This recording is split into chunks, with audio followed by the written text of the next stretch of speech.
Hello everyone, কেমন আছো সবাই? তো আমি ভালো আছি। আমি এখন ডিউটিতে আছি, যার জন্য ব্যাকগ্রাউন্ডে অনেক সাউন্ড পাবে।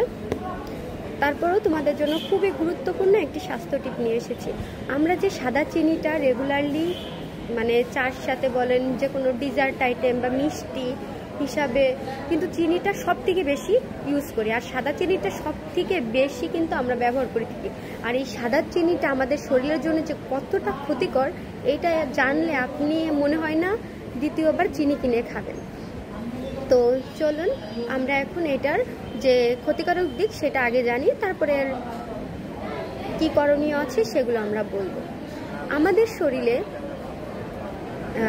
মূলত পাওয়ার হাউস যেটা রয়েছে সেইখানে কিন্তু তিনটা এনজাইম বেসিক্যালি কাজ করে, আর সেই এনজাইমকে বাধাপ্রাপ্ত করে কিন্তু এই সাদা চিনি।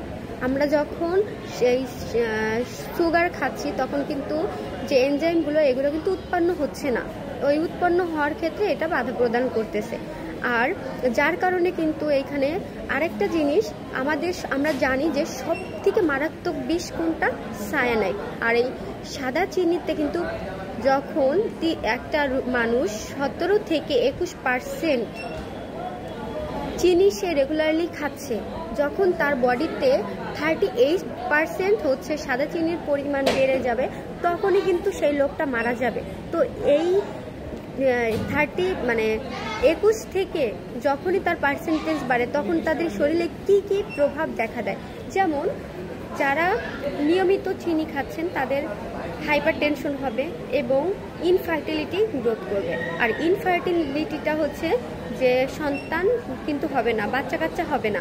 আর এইটা কিন্তু খুবই কমন একটা সমস্যা বর্তমানে। তো আমরা চেষ্টা করব সাদা চিনিটা না খাওয়ার জন্য। সাদা চিনিটা কিন্তু প্রচুর পরিমাণে ক্ষতিকারক দিক। এই জন্য আমরা চেষ্টা করব যদি পারি লাল চিনি খাবো, না হলে কিন্তু সাদা চিনিটা আমরা খাবো না। আরেকটা জিনিস, আমাদের এমন কোনো সুগারের দরকার নাই বা মিষ্টির দরকার নাই যেটা আমাদের একটা ভুল বলে ফেললাম, যেটা হচ্ছে আমরা যদি আমাদের এমন কোনো গ্লুকোজের দরকার নাই যে গ্লুকোজটা আমরা সাদা চিনির মাধ্যমে নিতে হবে। এটা আমরা ছাড়াও চলতে পারবো। এই জন্য আমরা কি করতে পারি? ফ্রুক্টোজ খেতে পারি।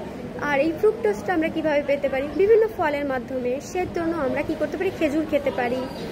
এছাড়া আমাদের যেমন মিষ্টি জাতীয় ফল রয়েছে, এই ফলগুলো কিন্তু এই জন্য বলতেছি যতটা সম্ভব আমরা সাদা চিনিটা অ্যাভয়েড করি এবং নিয়মিত আমরা চাইলে আখের চিনি অর্থাৎ লাল চিনিটা ব্যবহার করতে পারি। আর চিনি আমরা যদি না খেয়ে পারি তাহলে তো খুবই ভালো। এইটুকুই ছিল। আর এরপর একটা স্বাস্থ্য টিপ তোমাদের জন্য নিয়ে আসবো, খুবই গুরুত্বপূর্ণ বিষয় নিয়ে। তো সবাই ভালো থাকো, সুস্থ থাকো, টাটা।